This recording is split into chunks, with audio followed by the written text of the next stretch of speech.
right, so let's talk about what to do when your rim gets too thin. So most of the time that this happens, I notice that their rim actually isn't that thin. It's actually just right here, and people think that their whole wall is too thin. But also, I will say from like here to here, the best way to avoid a thin rim is when you're pulling. Obviously, your pull is stronger down here, but when you get to about right here, you want to lessen your pressure substantially and basically gradually be pulling your pressure away, away, away, away.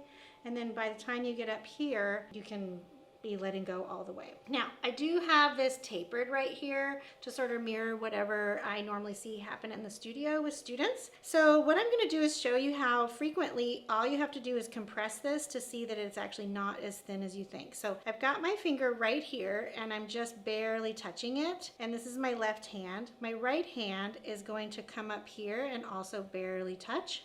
And I'm just gonna ride along until I get this nice and compressed. So the word compress is deceiving though, because I'm not really pressing, I'm just sort of gliding. But you can actually see that that already helped that. So let's go ahead and pretend like it was crazy thin.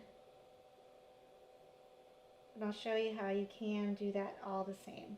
All right, it just takes a little bit more patience. So I'm gonna go ahead and take my hand here and I'm just compressing.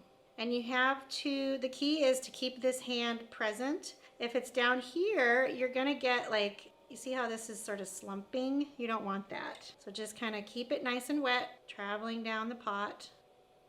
If it starts to wave back and forth because of too much pressure, like I just added a little while ago, I'm gonna take my rib, give it a little compression, and then continue on my journey. So you can see that I can actually thicken up that wall just by being patient and compressing that rim.